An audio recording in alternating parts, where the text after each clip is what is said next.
Hi, this is David Douglas, Managing Director of EBO, the digital agency. EBO are the proud sponsors this year of RadioMoLI and Molly's digital programme.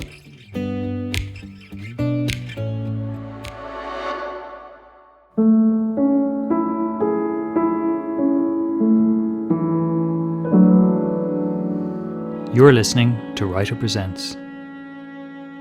This edition of Writer Presents was written and presented by Sally Hayden. Sally Hayden is an award-winning journalist and photographer currently focused on migration, conflict and humanitarian crises. She has worked with Vice, CNN International, the Financial Times magazine, Time, the Thomson Reuters Foundation, the BBC, the Washington Post, the Irish Times, the Guardian and the New York Times, among many others. Sally has reported from many countries across the globe, including Nigeria, Iraq, Syria, Sudan, Lebanon, Jordan, the Democratic Republic of Congo, Panama, Cambodia, Liberia, Kenya, Uganda, Somalia, Niger and Sierra Leone. Her writing has been translated into 9 languages and she has appeared as a TV and radio guest. Sally has a law degree from University College Dublin and an MSc in International Politics from Trinity College Dublin, where her thesis was on post-conflict societies and theories of civil war resolution. Her first book, My Fourth Time We Drowned, was published in 2022. Writer Presents is produced with the support of the Arts Council on Chomhairle Ealaíon. For more from RadioMoLI, visit radio.moli.ie.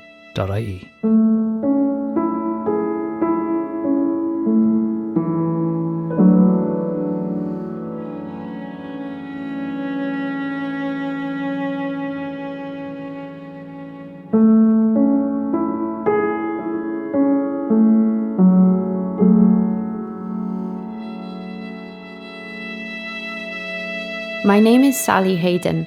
I'm a journalist and author from Dublin, and I have been reporting on issues related to migration since 2014. Over the past 9 years, I've investigated the way refugees and asylum seekers are treated across Europe. I've met smugglers and traffickers, and I've travelled to some of the countries that people are escaping from, places like Syria, Iraq, Burkina Faso, Ethiopia, Sudan, and Somalia. Along the way, I've met hundreds of incredibly brave people doing what they have to survive.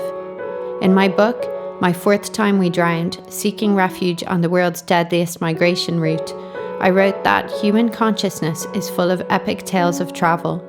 Today, we are witnessing heroism, bravery, and sacrifice on as great a level as ever. I can't help but contrast those stories with the often negative public conversation around the rights of refugees and asylum seekers, and the constant barrage of political statements and headlines which can sometimes be racist or xenophobic. I've questioned why the public perception of what gets called Europe's migrant or refugee crisis hasn't shifted towards a broader understanding that this is really a crisis for the people on the move. And though I am a true believer in the importance of journalism, I've questioned myself whether through my reporting I've in any way added to the dehumanisation of vulnerable people, making it easier for Western governments in particular to enact policies that shut them out and condemn them to suffering. Reducing people to statistics can feel dehumanising, but the statistics are important. Since 2014, more than 25,800 people have drowned or gone missing in the Mediterranean Sea trying to reach Europe. Hundreds of deaths are being recorded each year of people trying to cross from Mexico to the US, with more than 850 documented in the 12 months to October 2022. Globally, there are more than 27 million refugees, the vast majority living in developing countries where they have little security. There are more than 89 million people displaced in their origin countries, according to United Nations figures. Writing is an inherently lonely and isolating activity. For this podcast, I wanted to speak to other writers to get their thoughts on writing about refugee and migration-related issues. I wanted to ask them if they ever face ethical conundrums, questions around what language to use or what stories to tell in the first place. And I wanted to place our work today in some historical context. This podcast is going to present a series of conversations, and I've been blessed with a dream selection of participants, writers and academics who write both fiction and non-fiction, with varying perspectives on this topic. They are Suad Aldarra, Seán Columb, Gulwali Passarlay, Helon Habila and Jane Grogan. Please bear with us as we shift between a few different levels of audio quality, as that was a bit dependent on where the person I was speaking to was, and thank you so much for listening. So first I have Suad Aldarra, the author of I Don't Want to Talk About Home, a memoir published in 2022. It covers a lot, including life in Saudi Arabia, life in Syria, migration, finding a new home in Ireland, spending time in the US. It's really exceptional. The writing is beautiful, the insights are fascinating, and I really respect Suad's work.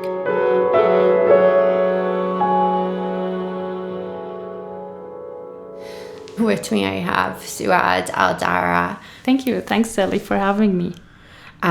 So I guess I may as well start straight away in saying that one of the questions I started this podcast thinking about is why more news stories focused on migration aren't told through the prism of heroism or love.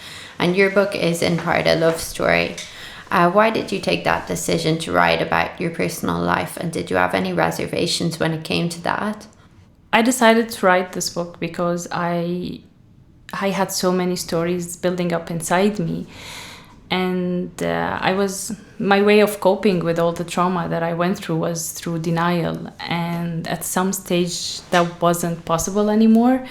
And those stories were accumulating, and they were reaching a point where it was just too much to carry those stories with me. For me, writing was the only option that helped me process all of those things.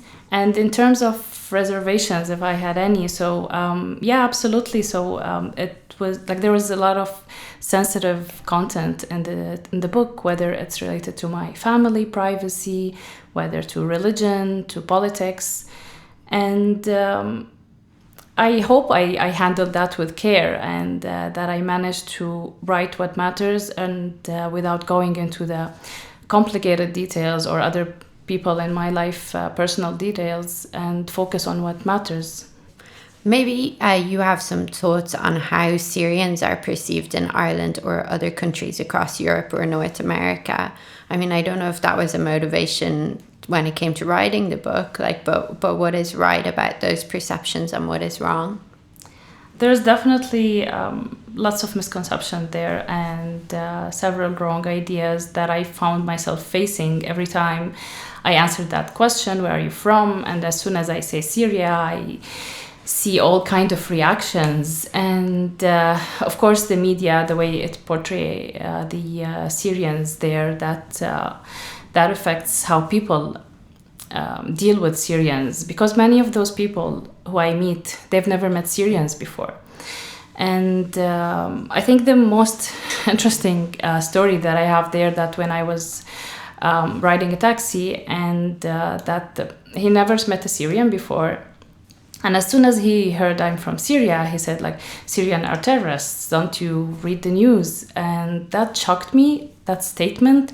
He hasn't met anyone before, but that's what he hears on social media, or in the news actually, not social media. And he kept saying all those kind of wrong stereotypes about how Syrians are terrorists, or like after the benefits. He also claimed that my house where he picked me up, that the government paid that for me. And like, I tried to explain that how I pay taxes, everything. Like, I tried to correct his misconception, but he didn't want to listen. And the book is kind of a way to change this narrative that kept following me everywhere. When you shared news of the book deal and the book's publication, I noted that you said, or you wrote online anyway, I am no longer underrepresented. Did you feel like you had been up to that point? And did you mean as a Syrian or as something else? Yeah, absolutely. I always felt underrepresented. And as a Syrian, as a woman in tech, as an Arab, like on many levels, I was underrepresented. And the few stories that are out there about Syrian migrants or refugees, they are very different than the story that I wrote. And although like they helped me a lot process lots of things, and we had some similar aspects of it, but I couldn't find my story. And it's probably a cliche to say that I wrote the book that I didn't find, but that's how I felt the moment I published the book. I felt I'm no longer underrepresented in English literature. And when you write, do you think about who your audience is? Like, is it other Syrians or Irish people or everyone? Or, did you have any concept in your head of who you were trying to explain things to? All of those, I guess. And it was tricky when I was writing like the marketing plan, when we were doing the book proposal, who is the main audience. And they are all of those people. They are the Syrians who are confused about home. They are the migrants. They are the Irish or the hosting societies for migrants and refugees.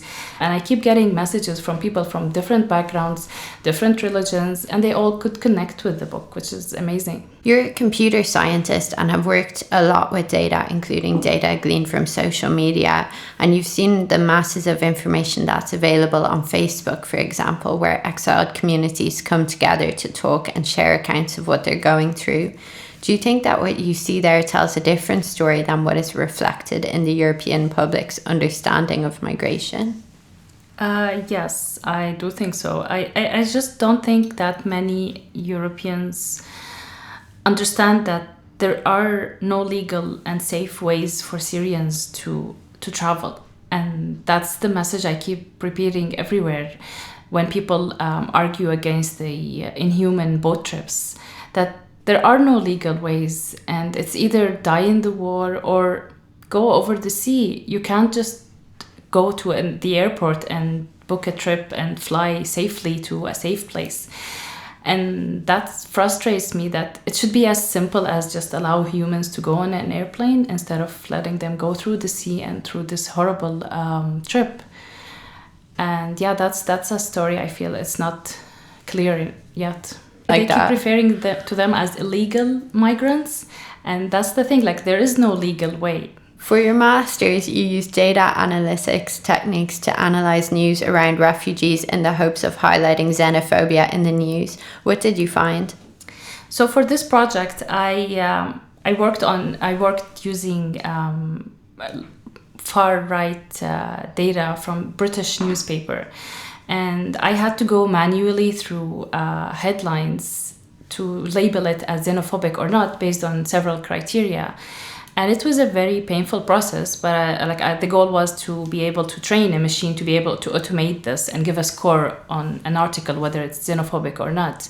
Those articles just make it worse. They increase this gap between the public and the migrants, and they make integration harder. They make the two communities just don't want to integrate anymore, or don't want to have anything to do with each other because of all those negative stereotypes. In the book, you speak about working in the UNICEF headquarters in New York and being faced with imagery related to Syria on every floor, in photos, maps, fundraising campaigns. How do you perceive the role of NGOs in terms of public understanding about refugees, and do you think it's damaging at all? I think NGOs, in good intention, while building their fundraising campaigns, they kind of focus on darkish pictures of refugees in camps and sad looks, poor language skills, and this image that's used to gain empathy, of course, and which is sometimes it is a true image of some of the places or some of the refugee camps, but unfortunately it gets generalized to all refugees or to all migrants. And that's how people who never met Syrian would always assume that this is how they look like. And one time, I was walking in the streets and I met someone random. They were asking me about one street in Ireland, and they realized I wasn't from Ireland, and they asked, "Where are you from?" I said, "Syria." And the lady suddenly said, "Are you cold? Do you want to take my jacket? Do you want gloves?" And she assumed automatically that I was cold because of that campaign that was about Syrians were freezing in camps and tents. So that image is kind of damaging, and but as I said, I assume it's in good intentions to raise awareness of the harsh situations, but unfortunately it gets generalized. You write about going to a Christmas dinner with a humanitarian organisation in Ireland where there was a luxurious hall, ornate tables, fancy food, and people in suits and dresses. You write, I never understood the need to spend tons of money on conferences and assemblies and celebrities instead of giving the money directly to refugees and other causes. I struggled to watch the way people could distance themselves from the human suffering happening in real time and enjoy a fancy dinner. I could see the ghosts of the miserable faces who had died during the war or while crossing the sea floating in that fancy hall. Life clearly was not fair. I was reminded of that fact constantly during my work. The humanitarian world was not my place. And you talk there, but also elsewhere, about the disconnect you faced many times, like when a colleague complained that their visa for somewhere took 3 days instead of 1. And it must have been frustrating when you see people with comfortable lives complaining when there are so many others in need. How carefully did you think about how much of this to put into the book? And were you worried that either the text could come across as too angry or not angry enough? Or did you have other concerns around that? I did have my concerns, but it was just an important message that I wanted to send out. I still agree. I'll never understand the need to entertain the rich in order for them to give donations to a good cause. And I at some point I gave an advanced copy of the book to someone at UNICEF, and they read it and they love it and they are very supportive of it. So I know that NGOs support the message that I was trying to convey in the book. Some might not agree with it, maybe, or the way I described my relationship with an NGO, but I still stand with that message. And did you read many other memoirs, novels, or any other kinds of works about migration while you were working on yours? And do you have any recommendations? Yes, I read a lot. I think before writing, I was just reading because I was looking for similar stories, as I said, and to deal with the trauma, the first step of healing is for me was to read and feel less alone in this experience. And reading other memoirs for Syrians and migrants was very helpful. I can recommend some of, on the top of my head, there's Hassan Akkad, Hope Not Fear. There's Ayham Ahmad, the pianist of Yarmouk. There's the Battle for Home for Marwa Sabuni. There's also several different than those books those were written by Syrians, and there's New to the Parish for Sorsha Polak, which is an amazing collection of interviews with Syrians or migrants in Ireland. There's also Unorthodox for Deborah Feldman. Actually, that helped me look at religion from a different perspective. And in fiction, there's Exit West for Mohsen Hamid, which I found really interesting to talk about war without talking about the details of war.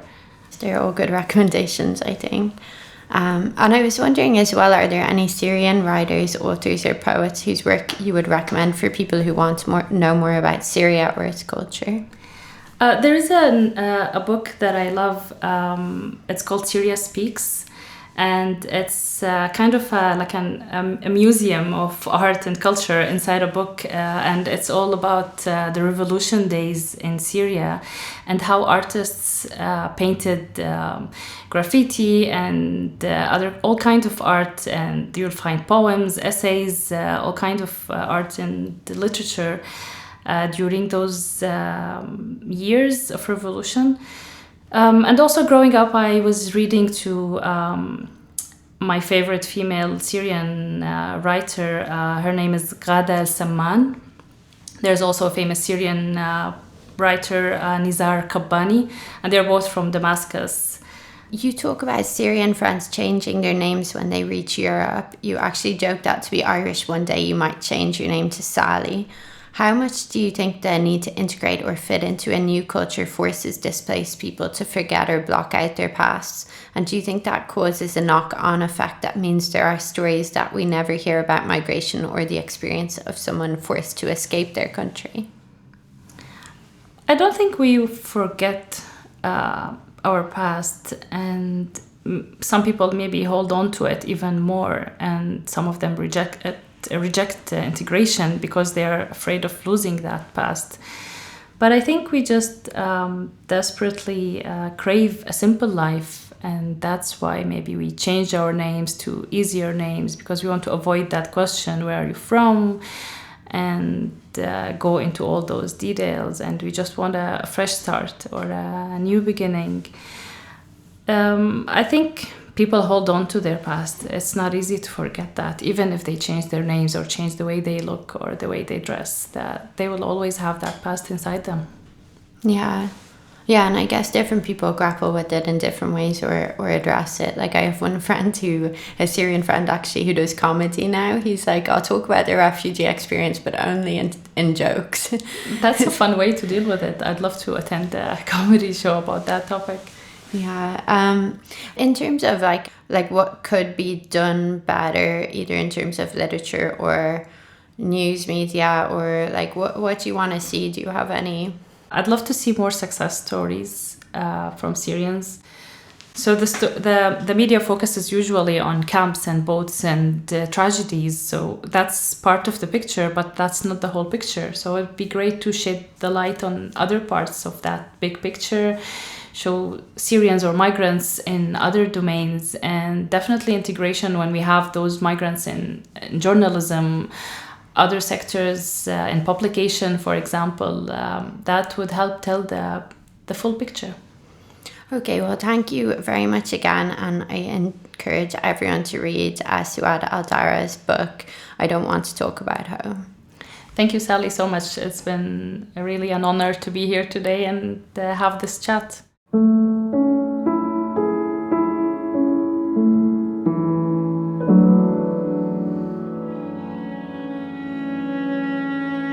So next I spoke to Seán Columb. Seán is a law lecturer at the University of Liverpool, and he wrote an excellent book called Trading Life, Organ Trafficking, Illicit Networks and Exploitation, which was published in 2020. It's won multiple awards, including recently the European Society of Criminology Best Book Award. It was based on 7 years of investigation into organ trafficking, and though that's obviously the focus, this is a book with big ties to the situations that migrants, refugees and asylum seekers find themselves in, particularly in Egypt. Because they're barred from working, they can be forced to sell organs to survive, sometimes with the aim of making money to get to Europe.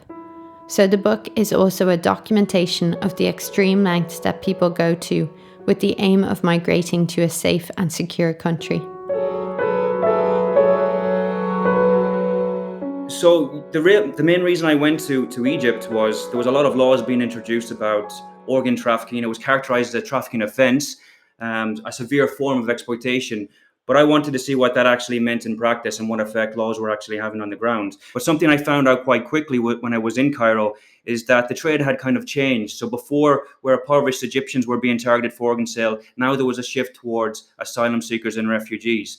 Now, the major reason asylum seekers and refugees were being targeted is because they had no protection, no legal protection. So because of their precarious status, they had no access to work.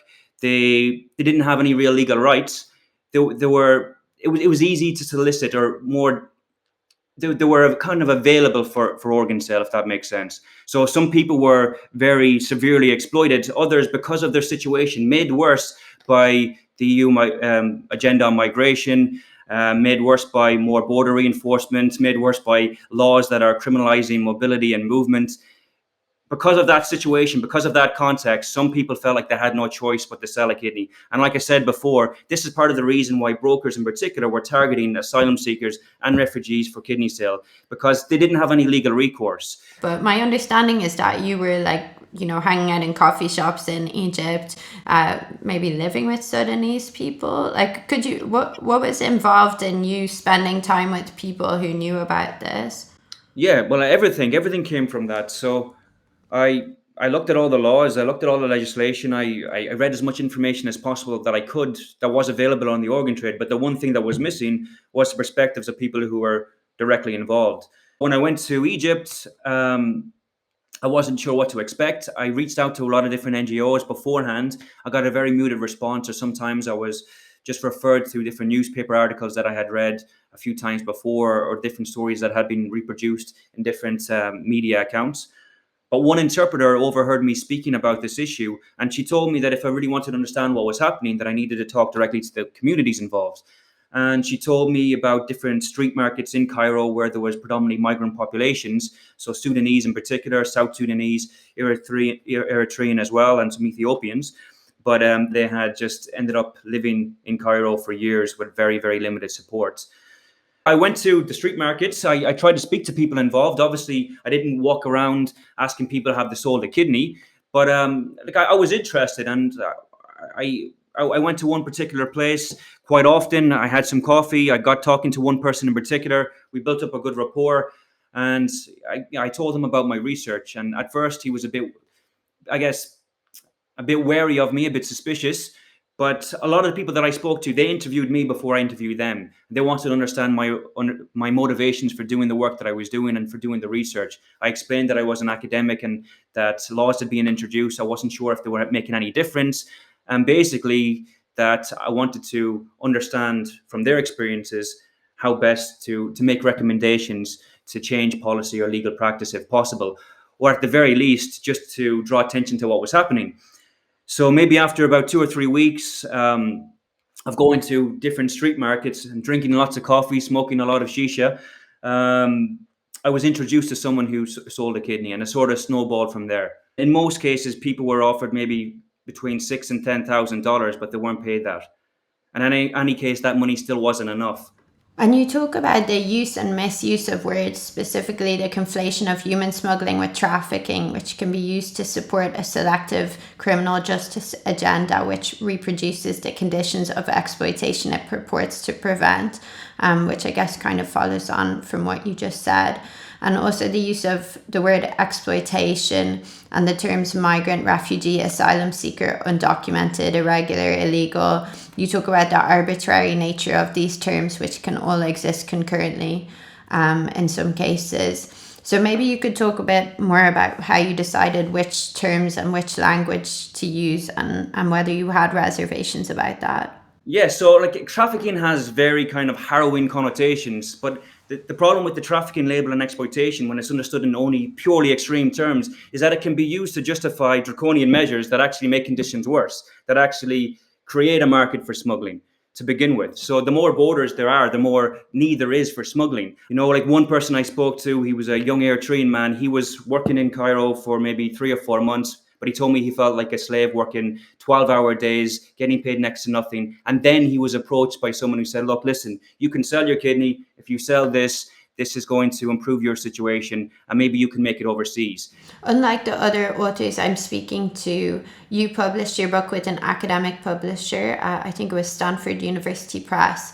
And I believe you had to go through an academic review. How did that affect your writing, or did it? And how did it affect the way that you could detail what you found? Yeah, it did affect how I wrote the book, because I guess the book is essentially an academic text. So it deals with legislation and theory. But beyond that, for me, it was always very important to foreground the experience of the people I spoke to. So I tried to make it as narrative-based as possible, but then use that narrative to try basically to unpack those experiences and to develop the analysis directly from the interviews. My starting point was very much to talk to people who are involved, and then to look at how the law responds to their situation, or how it could possibly make things worse, and then to use those experiences to try and make recommendations and how things could possibly change. Do you have any thoughts on how the news portrays refugees or migrants? I mean, that it must sometimes contrast quite a lot with your reporting and your experiences and your time spent with people, to see news coverage and how it speaks about these situations where people are migrating or attempting to migrate in quite difficult circumstances. Yeah, well, depending on the news source, it can vary very largely. So, but in general, I think sometimes the association with criminality can be unhelpful. I guess that again, that's one thing I wanted to do with the book. I'm not sure if I achieved that, but I want people to engage with people as people, just to understand what their situation is and what they're trying to get through. And I think most people will be able to relate to that. If you're in a situation where you're trying to escape conflict, or you're trying to support your family, you would consider using alternative means to enter another country, particularly when there's no legal pathways available. So if there is no legal pathways available, what can you do? What the media could do better is maybe engage a bit more with the kind of ordinary experiences of people who end up in situations that might be considered newsworthy. Last question for me anyway. Were there other writers or influences you turned to when you were trying to think about the right way to do this research or to tell these stories? For me, when I was writing the book, it's written in an academic style, but I read a lot of journalistic accounts, including yours and other prominent journalists who were writing on this issue. And I looked at their writing style basically, and I tried to adapt that into how I did my analysis and how I presented the different stories and narratives of the people that I spoke to make it as engaging as possible. To be honest, I can't really name like one researcher who really changed how I thought. Like for me, it all came from the field work. Like I said, everything that I did was very much grounded in the perspectives of the people that I spoke to. And for the book, the way I wanted to tell their story was very much through their experience. I recommend that everybody reads Seán's book. Again, it's called Trading Life, Organ Trafficking, Illicit Networks and Exploitation. Thanks so much for talking to me, Seán. Thanks, Sally. Thanks for giving me the opportunity to talk about this.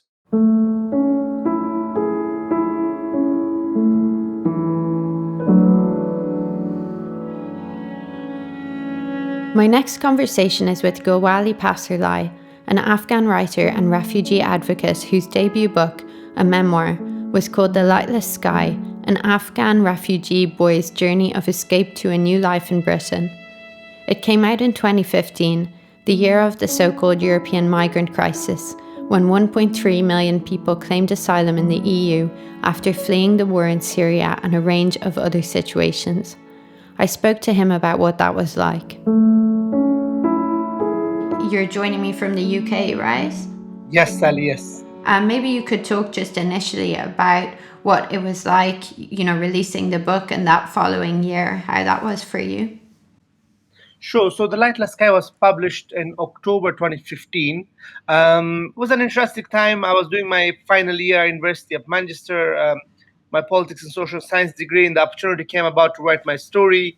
And so we did it. I worked with the help of Nadine Ghouri, a really wonderful journalist and person, now a friend, a family, basically. Now we were very, very close.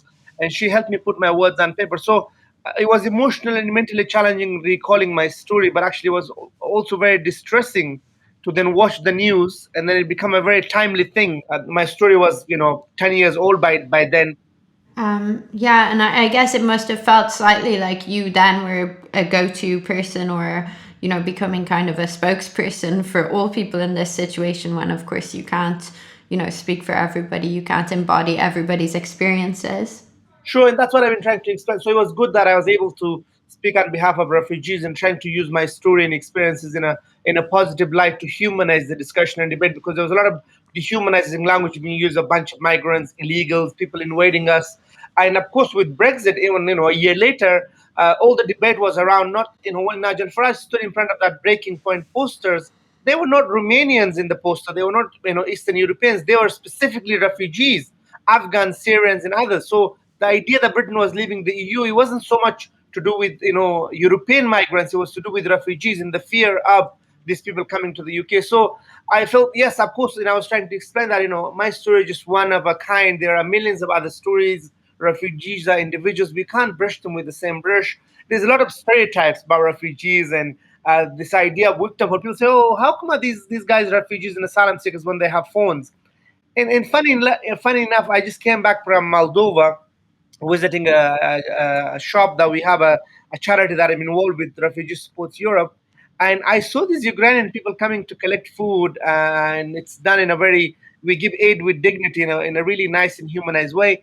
And they had cars, they were wearing nice clothes, and they had phones. And so they were, and then this idea of refugees that some people have is completely, out of the window. So it's like, how could you be a refugee? You have a car, you have a phone, and you are in that situation. So, refugees are a very diverse group of people with different needs and different experiences and struggles, I guess. As you said, you had been in the UK almost a decade at the point when your book came out. Did you feel like you noticed kind of the general public's discussion, the way that they spoke about refugees or the way that the news spoke about refugees? Did that shift at all, or how was it over that period of time? So for the 10 years I was in the UK, for 5 years I was actually in a legal limbo with the Home Office in the government. So I didn't really have time to think about what the people were saying. But then when I started, becoming an activist and campaigner and a humanitarian, I saw the narratives, and whenever I used to get invited on media, I remember even the media used to struggle to just, I was a student. They wouldn't even say I was a student. They would just call me a migrant or refugee from Afghanistan or whatever. They wanted to label me in certain ways. And I felt very uncomfortable because I said, okay, that's just my legal status. I'm an activist, I'm a student, and then I became an author. And the media in the UK was very uncomfortable with actually, writing my title as an author. And so, yes, I saw the discourse in the changes of language. I think at the peak of the refugee crisis with the Syrian situation, there was some, positives in terms of like the UK decided to take 20,000 Syrian refugees, which was a very small number. There were like 4 or 5 million refugees in neighboring countries. But nevertheless, it was a positive development. We had a march in London, a protest. About 100,000 people came out on the street to say that we needed to do more. And I mean, as a writer, and obviously as someone who speaks a lot, you must have to think quite carefully about the language that you use. And we see, in terms of migration and refugee issues, so many words have become politicized, and phrases as well. Like, is that something that you think about a lot? Do you question yourself and even the way that you use certain terms or certain words? Sure, that's a really interesting point. Again, I'm more of a speaker rather than a writer, and sometimes I do find myself, using words that I feel uncomfortable with. Even the idea of calling someone refugee or migrant, there's a distinction. A migrant could be anyone, comes here for work, for studies, for tourism. There's nothing wrong being a migrant, but it has become loaded term. Refugees have specific rights, and states have an obligation and duty to fulfill it. I go to events and meetings and stuff. People say, "Oh, these are our refugee people. These are my refugee people, or these are our refugee employees," and I feel really uncomfortable. Like I'm saying, look, these are individuals. You got to say these are, this is Gulwali, this is Ahmed, this is Mahmoud, or whatever. Or you could say perhaps these are our Syrian friends, or these are our new Afghan neighbors. Using this terminology of even people who are actually refugees, this is just their legal status. This doesn't define them. And I find it hard when I see people being labeled in certain ways. Oh, these are undocumented, or these are asylum seekers. These labels are used for a specific purpose, which is their legal definition. And I feel like the public should just be more cautious. One thing that has repeatedly occurred to me while reporting on migration is that in literature and in films, there are epic stories of migration which show things like heroism, the love that propels people. But news coverage and the general public in Europe's understanding of these journeys as they happen today doesn't seem to be from that perspective. I think it's pretty clear that you did one of these epic journeys. You traveled through 10 countries. There was, incredible bravery on display. You were imprisoned. You arrived in the UK when you were just 13. How do you convey the gravity and enormity of that sort of journey through words? That must have been a challenge. It has, certainly. It was a challenge because for me, it was a normal thing I did, because most of my Afghan friends and people, they asked me, "Oh, you have written a book about your journey." We all did it. So for us, it was a very normal, basic thing that we did. But in fact, in actual fact, it wasn't a normal thing. So it was hard because, it was a year-long journey. I was just 12 and I was writing it 10 years later. And trying to go back to these memories where I wanted to move on from, and I didn't really see the significant bit, in the previous years, because I thought this is what just happens to refugees. This is part of our journey and experiences and struggles. Actually, we could have wrote a lot more about, different countries and cities. I remember a lot more than what is already in the book.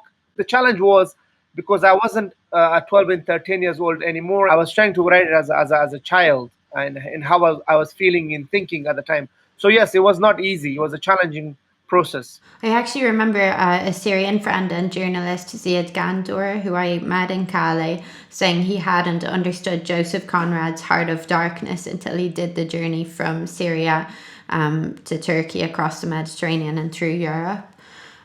When you were making that journey, Do you remember ever like thinking about how you would explain it to someone later on? I mean, of course you weren't making notes for a book in your head, at that age, but were you thinking about that? Sure. Well, no, really. So what we think about is, for example, whenever we used to be with other refugees and people and friends, we used to tell stories of our experiences of being deported, being in prison. So we always used to share stories and experiences, and it was an interesting pastime thing we did, because we would be like in basements, we would be in really unpleasant places like a chicken coop or place where you keep animals.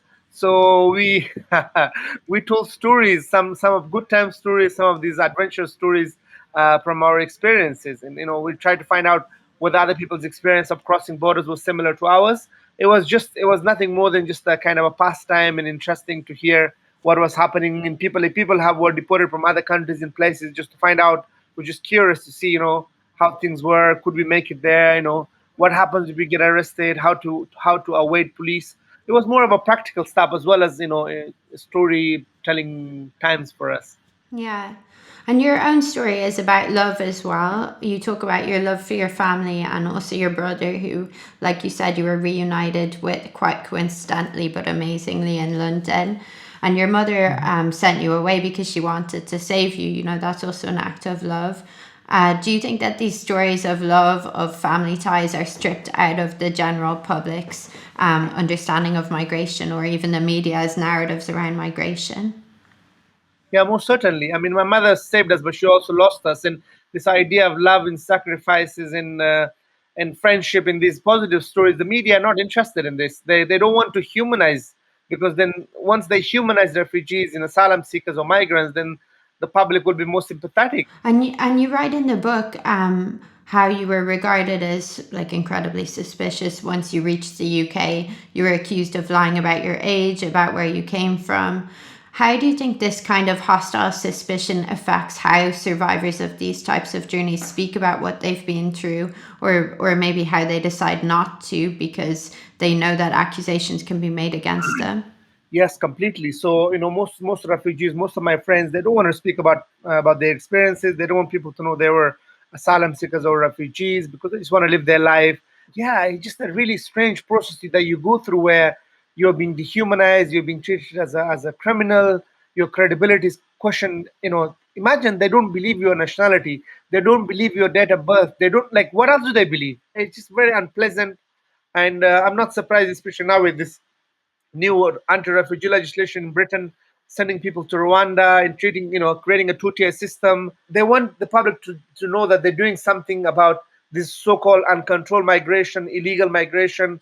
There's so much narrative has been created which is untrue, which is, yeah, the incompetence of government and the lies they've been told about these people. So yeah, it's very upsetting. From my perspective, probably, uh, it's very privileged that I can be so ignorant, but I'm only starting to realize when you're living with this kind of constant fear that your legal situation can change, your legal status, or that any information that you give out could be twisted and used against you, of course, that makes you unwilling to speak about what you've been through or what you've seen. But I'm sure that has a big knock-on effect, both in terms of how the media coverage is, but then also in terms of broader things like the books that are available, the movies that are available, the stories generally that are told about migrants, refugees. Do you think we need more people with lived experience of these types of journeys writing or speaking out?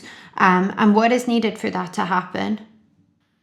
Most certainly, I think I encourage people to write and share their stories and experiences. I'm more interested about people's aspirations and dreams and hopes, rather than that, because people want to, like, this idea of, oh, refugee story. People think, oh, it's about victimhood, it's about sad stories, it's about struggles and hardships. It's not all stories. Of course, there's elements of that, but there's more stories. People write to me, from the lightless sky, they take out things around hope, around friendships, around the love and sacrifices and families and so on. So there is more to our story just than the suffering. I think we can encourage people to share their stories if they feel comfortable in doing so, and that would only happen if the government, if the authorities actually believes in people and give them the sense of confidence and self-esteem, and not constantly put their credibility under question. But also, I feel like we should live in a world where there isn't a need for such a stories. I think we should be accepting and be tolerant towards refugees and migrants and asylum seekers. And if people want to share their experiences, great. If they don't want to share it, we should also respect that. But I feel like the narrative needs to change, and people should tell their stories the way they want to tell it. And that's, whenever I meet asylum seekers and refugees and young people, I tell them, tell your stories the way you feel comfortable telling it, not what people wants to hear. Yeah. Do you have any Afghan writers, poets, journalists, or others that you would recommend who write about migration, or even non-Afghans? Sure. So since the publication of The Lightless Sky, it's been great to see my friend Dr. Wahid Aryan, who's doctor in the NHS. He's written his book. I think it's called In Wars. He's based in Chester, and he's a great supporter. He helps doctors in war zones and conflict. He have a charity. Some great work in his book came about. He's a really good spokesperson for like refugees and stuff, and Afghans also. Hamid Amiri, a Welsh Afghan, he's written his book, The Boy with Two Hearts, and their journey and experiences. It's been turned into a play. I went to Cardiff to watch it. Amazing story and experiences that he has shared.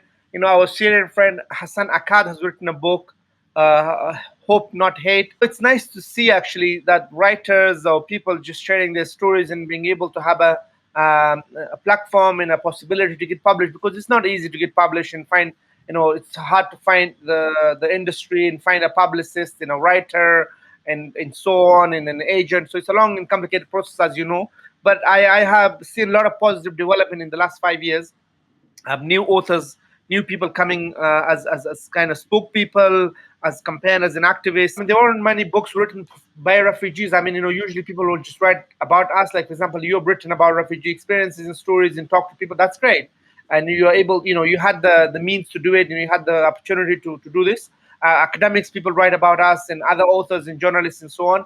But it's nice to actually have, refugees themselves sharing and being authors of their own journeys and experiences. Yeah, definitely. Well, thank you so much for coming on. I really appreciate it.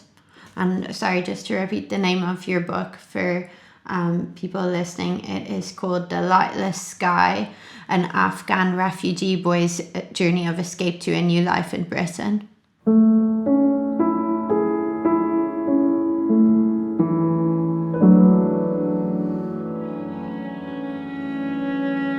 Now I'll speak to Helon Habila, a Nigerian novelist and non-fiction writer who has won many awards, including the Kane Prize and the Commonwealth Writers' Prize.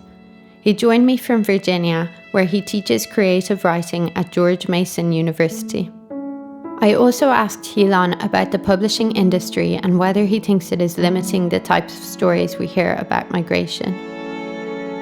Helon, I came across your work through the book Travellers, which I know is your fourth novel, and it's kind of interconnected vignettes largely about Africans in Europe, which are woven together through one nameless academic, who I think is Nigerian, and he's based in Berlin, and it was published in 2019. And yeah, I love this book so much. Congratulations on doing it. Thank you. I guess my first question, the title itself, I think might be considered by some people as a statement. I read that you used the word travellers in an attempt to avoid the use of the word migrant, which has become kind of a bad or politicised word in the media. And you've said we are all travellers, and I was wondering if you could speak a bit about that. Oh, yeah. You're right. I didn't want to kind of narrow my focus by calling it, migrants or immigrants or something like that. And you're right. There's so much kind of pejorative meaning attached to the word migrants. It's become so politicized. Behind the word itself, travelers, I wanted to ask the question, who travels? Why do they travel? How do they travel? Why do some people, travel so easily, so freely? Literally, they roll out the red carpet for them when they travel. And whereas others, travel means risking their lives and that of their families. So it's the politics behind that interests me, and the human story behind that interests me, and the history behind that I kind of wanted to interrogate in the book. Yeah, and I mean, I guess your book, not to give anything away, but the kind of one of the messages of it seemed to be that this could be any of us as well. And I think the Ukraine invasion, certainly here in Ireland, has made a lot more Irish people realise that having to do this type of forced migration is something that actually could kind of come out of nowhere and could happen to you at any point in your life. Yeah, very good example. And also, I think for the first time, people are seeing that, that could happen to anyone. It's not about poverty. It's not about this word they always use about economic migrants and all of that. But, it doesn't have to be about the economy. It could just be that you could have millions in your bank and you wake up tomorrow and you have to leave your country or your home for some reasons. And we see that, like you said, in Ukraine.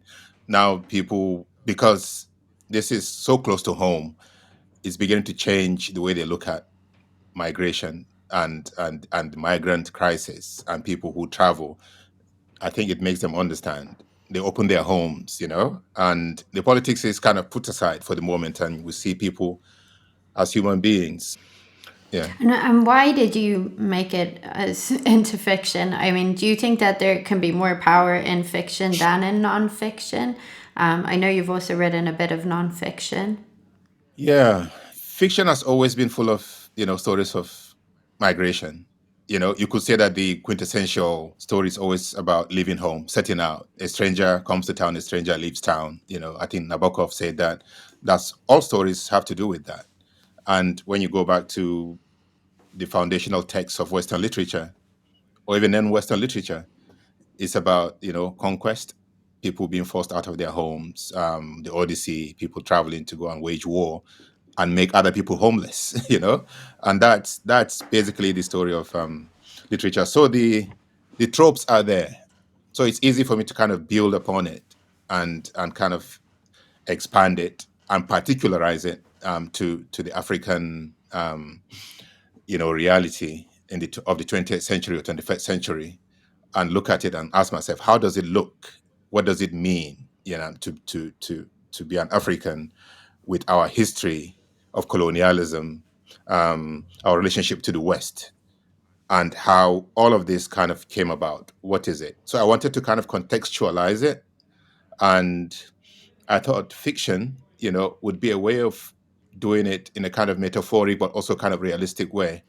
And kind of on that point, I mean, do you have any thoughts on the news media, on the way that the, so-called migration crisis has been covered? And do you think there could be more borrowed, I'm not saying borrowed from fiction in the sense of fictionalizing things, but do you think that there's something that's gone wrong, that there seems to be so much dehumanization now of people? Yeah, I mean, I don't want to generalize, but you can divide it into two.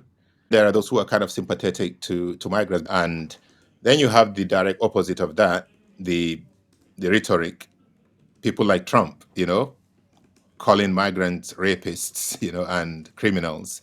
The dominant one has always been play into people's fears, and doubts about others, about the other who isn't like them, um, who doesn't speak their language, who is here to take their jobs, who is almost like an invader who is coming, these hordes that are coming to invade Europe. I think what fiction does more than any other form of writing is to make us see, is to empathize, to place ourselves in the shoes, in the minds of others who are not like us. I mean, what is fiction if not stepping into the shoes of someone who isn't like you? I mean, I can read the works of Dickens, of Homer, nothing to do with me. I'm from Africa. I didn't know what snow looks like, but you understood when you read it, because you empathize, because the writer has taken the trouble to kind of take you step by step into the minds and lives of these characters. And so that's really what I thought, Yeah. I wanted to do. Yeah. I think a lot of journalists have been asking themselves, have we played a role in kind of the current narrative that can be anyway very dehumanizing or unsympathetic, and you do feel like you write a news story and you say 200 people drowned, and that obviously doesn't capture who was in that boat, like their hopes, their fears, their families, their their heroism, their ties, whatever. Yeah, exactly. I like the way the use of the word heroism. And I always say that, if these characters in my book, if they were white people from the West, they would make movies about them. They will be heroes. They will celebrate them, But because they are not, they are from this part of the world. They are basically seen as a threat, So that's also a kind of relative way of looking at things. How do we cover these stories? How can we be more sympathetic to others who are not like us? Do you think that racism plays into the way that migration is spoken about or written about and understood in the US or Europe? Racism plays a very, very big part of it. And you have to, again, I keep coming back to Trump because it's such a perfect example. It's such a low hanging fruit, but it's so true that, he himself said it, these are criminals and rapists, because they are the other, they are not white, they are not American. So and then he calls all the Africans countries as what you call shithole countries. Excuse my language, but that's he's taking, of course, his lead from others who have done it before. He's not inventing this thing. It's in existence. You have to look at Hungary. You have to look at these countries who build walls around their borders and prosecute all these migrants. One of the reasons is because they are just not like them. They have a different history. Exile is such a disorienting state. People who haven't traveled, who haven't lived outside their homes, don't understand this. But you're trying to reinvent yourself. Everything you know, or everything you knew has disappeared. You have to start learning almost as if you are a child. You have to reinvent yourself. There's this beautiful book, Lost in Translation by Eva Hoffman. Beautiful book. It's a nonfiction book about this Polish Jewish family who migrated to Canada because, of course, of pogroms and persecutions. And she has to learn English all over again. Well, not all over again, for the first time, because she never spoke English. And she would be sitting with friends and she will listen to them and she can't tell a joke. And they look at her as an idiot, And she would tell herself, I'm such a smart person. I'm considered funny, back in Poland. But now I can't even tell a joke. And the worst is the parents who are also smart, but they can't even speak the language. They have to depend on their own children who are quicker to learn the language. They become such helpless figures, So that's the disorienting aspect of travel and of migration and of exile. A lot of the discussion around stories told about migration is about movement, but a lot of the reality, it seems to me, like, is staying still, waiting for things, or we're trying to come to terms with things. Exactly. It's about waiting, doing nothing. I've met these people waiting for their application for asylum. They're told that it's going to take maybe a few months, and they've waited for like 5 years, 10 years. They haven't heard anything. Meanwhile, they have to survive because they cannot legally work. And what happens to their children? What happens to their wives? And so this character in my book, his wife stayed back in Turkey. He came with the boys, two of them, and the wife stayed back with the girls. He promised that he's going to get papers for them and they will come. Now it's been 10 years. He doesn't know his daughter. The daughter has already got married in Turkey. He couldn't attend her wedding, hasn't seen his wife. So that's the kind of waiting that you do. It's like your life has totally, it's been upended. It's just such a powerless feeling to be a migrant, to be an asylum seeker. But there's nothing you can do about it. Do you have any literary or other influences when it comes to how you perceive or think about migration, or even are there any writers, poets, authors, journalists that you'd recommend that people read? Oh, there's a bunch of them. I don't know if I can remember all of them at the moment. Of course, you have to read Homer, the Odyssey. It's about, leaving home and trying to kind of make a life outside of your home. There's a beautiful essay called Reflections on Exile by Edward Said. I advise everyone to read that essay. You really will understand what exile means, what travel means. And he says that sometimes we underestimate how much longing or how much desire we all have for home. And to separate one from home is almost like killing one. One I just reviewed is How Beautiful We Were by Imbolo Mbue. It's a good book. Are you still working on anything related to migration, or maybe you want to say what you're working on now? Yeah, actually, someone once asked me, what would travelers look like if it was set in America? And that's what I'm working on now. In a way, it's, I think in a way I'll always be working on what it means to be living outside your home country, because that's my reality. What does it mean to be an African outside of Africa? What does it mean to be a Black person, away from Africa? So that, whether I like it or not, is going to touch on, migration. It's going to touch on exile. It's going to touch on the idea of what it means, what home means. So these are themes that really interest me. Okay, well, thank you so much for everything. And it was great to talk to you. Thank you very much.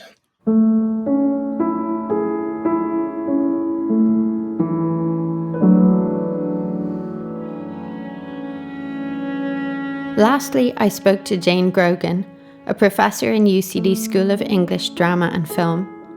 I wanted to ask her about how migration has appeared historically in literature and how it has been addressed in different ways through different genres.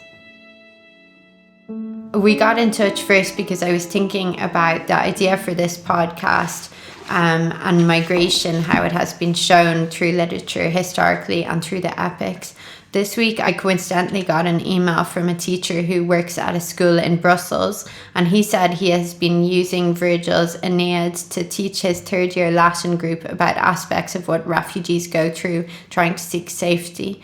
The Aeneid was written by Virgil between 29 and 19 BC, and it's really a reminder that people have always been migrating throughout history. Jane, maybe you could just talk a bit more about migration as we've seen it in epics. In epic, yeah, sure. Epic has always been interested in travel, travelers, in migration, in people who've had to move from one place to another because of force of circumstance, because of war, because of criminality, because of all kinds of different pressures in their home place. And epic tends to be a form that focalizes, that brings into view the actions, the tribulations, the travels, the journey, the sufferings of people when they are pushed out of their home place and have to take a journey. And the Aeneid is a really good example of that, actually. And the romance genre, which is a long narrative genre, goes back to classical times, around 5th century BC. Maybe you could talk about a little bit about migration in relation to that. I know it also plays a role. Yeah, so romance is, if you like, the other long narrative genre, and it, again, like epic, tends to bring a particular hero into view, sometimes multiple heroes in romance, actually, and it sets them off on a journey. In romance, sometimes the nature of the victory, if you like, the nature of the quest is much less clear. People wander for a long time.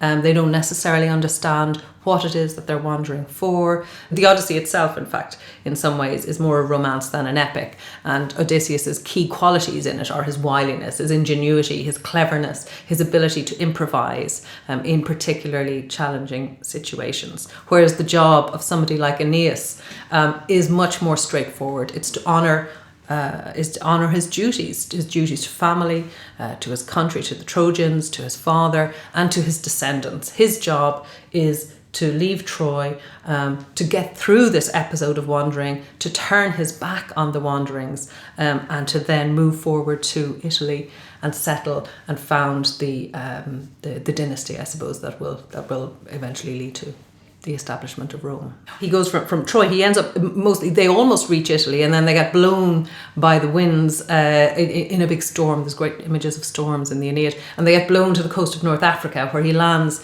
in Carthage. And Carthage, interestingly, is a city that has recently been founded, as the Aeneid has it, by Dido, a Phoenician queen who's been betrayed by her brother back in Tyre of the coast of Lebanon. So she has actually her brother had murdered her husband, and so she had to flee, and she establishes a new city, the city of Carthage. And Aeneas lands in Carthage and has a couple of very affecting encounters actually with Dido. He falls in love with her, and this is one of the things that he ends up having to turn his back on her in order to establish Rome. But when he lands, he comes across a temple in which he finds depictions of his own history, of the fall of Troy, and he gets to retell his story, and she welcomes him and his men in, and she says, "Come in, gentlemen, under my roof. I too have had misfortunes of this kind and know what it is to be driven by events till fate has now brought me to rest here." So she is herself a displaced person who has had to begin anew and found this new city, and she in fact offers them a place there. She offers them a community and a space to build their line there. But Virgil has to move Aeneas onwards to Italy in order to complete this move towards glorifying the establishment of the Roman Empire, this destiny that he has. Because Virgil is trying to connect with the Greek myths, but also provide Rome with its own glorious epic history as well. Yeah, it's kind of strange for me to hear, because my reporting has focused on people trying to get from North Africa to Italy. Yeah. Obviously, 2,000 years later or more, and how difficult it is. Do you think that these stories, or these epics even, that they offer any insight into how the general public at that time felt about migration? That's a really good question. I suppose epics have been read at different times in different ways. They're often, this one, for example, the Aeneid is a Latin epic. It's been translated at multiple times. One thing that's been kind of interesting actually about translations of the Aeneid is that it often gets translated by people or poets who are marginalised in some way. So it becomes a way for people who feel like they don't have a voice to kind of reinscribe themselves, to take on these important stories themselves. In terms of how they regard, I think you're right. I think that epics have always been a good place to assess people's sense of themselves as mobile agents, or as agents who could lose anything in an instant. One thing epic makes very clear is that things are unstable. The world we live in is unstable. Great misfortune can strike you very suddenly, and it's how you engage with that, and the kinds of stories that come out of that. And sometimes, very often in these classical epics, it's not the fault of the humans what happens to them, it's the fault of the gods. So there's an interesting sort of way in which you think readers maybe are being asked to consider what it is to be at the whim of fortune, at the whim of circumstance, at the whim of wars, and what they narrate are always wars and colonization and the sort of appropriation of other people's lands. I mean, it's interesting even that you say that, because some of my reporting interviewing people who are kind of trapped in this cycle today, they all say the same. They'll say, everything was left up to God. I realized that I had almost lost my agency, and I was at the whims of others who couldn't be relied on, and basically just had to entrust my fate to God. So just to move on to a few questions about genre, if that's okay. Yeah. You teach students about literary genre and the art of writing. So you teach Shakespearean comedy, Greek tragedy, American short stories, poetry. I feel like migration and related issues play a role probably in all of these. Yeah, they do, and in very different kinds of ways. If you wanted to tell a very short but hard-hitting story about migration that takes a kind of a deep dive into a situation or an image or a moment and cracks open all the challenges of that moment, and then leaves the reader in this quite intense, transformed place. There's a very powerful impact that the short story might have in those ways. Greek tragedy sets us up for a fall. We know this hero is not going to, things are not going to end well for the hero. And I saw an interview on YouTube with you where you said that different types of genres can have different types of politics embedded in them. And I found that comment really interesting. And right now there's like a lot of politicization of migration, and there's a lot of kind of dehumanization of migrants and refugees, you know, particularly ones coming from Africa or the Middle East seeking sanctuary. And I don't know if you think like there's any specific genre that is more sympathetic or that can create more empathy towards people. Because it seems to me, working as a journalist, like the news media, it generally doesn't. Obviously there are exceptions, but you know, the way that we have to write about migration, for example, like when there's a shipwreck, I write, you know, 200 people died in a shipwreck. I don't have time to go into all their stories and to explain who they were and their hopes and dreams. And you know, I think more of us are questioning whether we've contributed to the dehumanization of people just simply because of the genre that we're using, I guess, to do our work. So I don't know, sorry if that's a clear question, but I was wondering if you have thoughts on it. Yes, so okay. I think one thing that we can and should be doing is being critical of our own literary tradition and the ways in which we've written about people from Africa, people from Asia. That doesn't mean that it's always been entirely critical or disparaging or dehumanizing. It hasn't. In fact, there's long periods, and there's definitely genres like romance in which a much richer history of engagement is visible. It has its racist moments.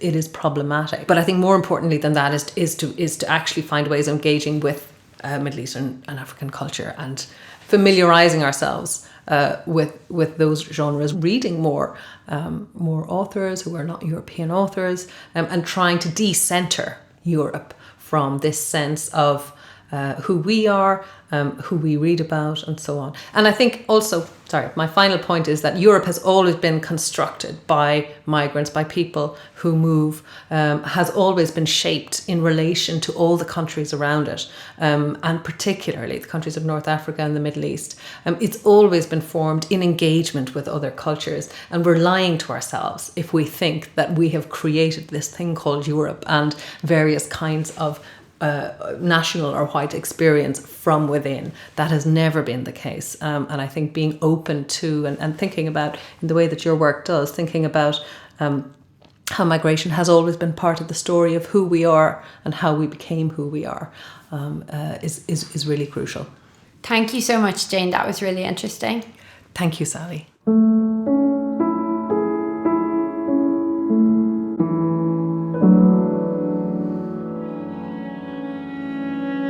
So what have I learned from these conversations?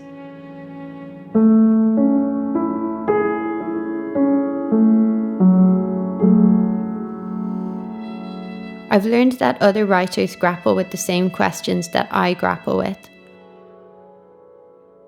I've learned that we need to reflect on where the stories we read come from, and that many are probably going untold because of issues around who is getting the chance to be published.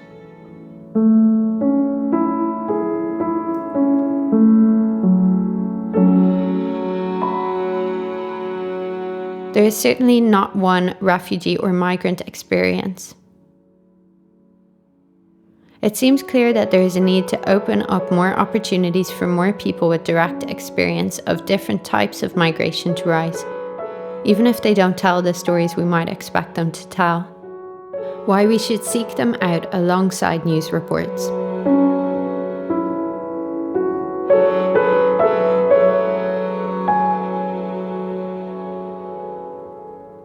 And I've been reminded that all of us writing on issues related to this need to stay self-reflective as to our own work, even if we write in different genres and have very different goals.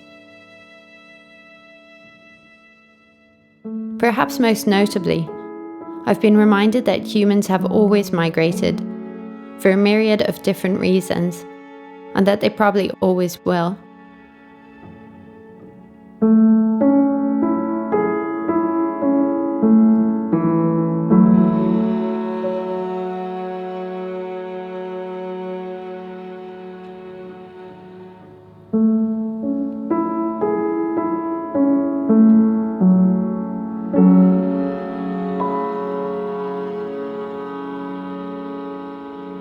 You've been listening to Writer Presents. This edition of Writer Presents was written and presented by Sally Hayden and produced by Ian Dunphy and Benedict Schlepper-Connolly. It was edited and mixed by Ian Dunphy.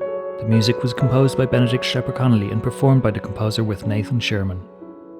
Do check out Sally Hayden's book, My Fourth Time We Drowned, which is available from the Molly shop.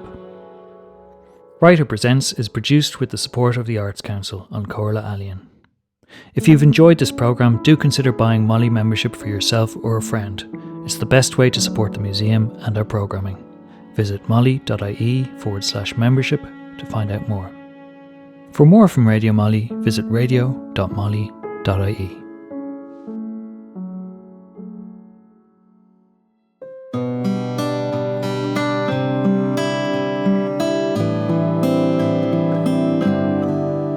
Radio Molly.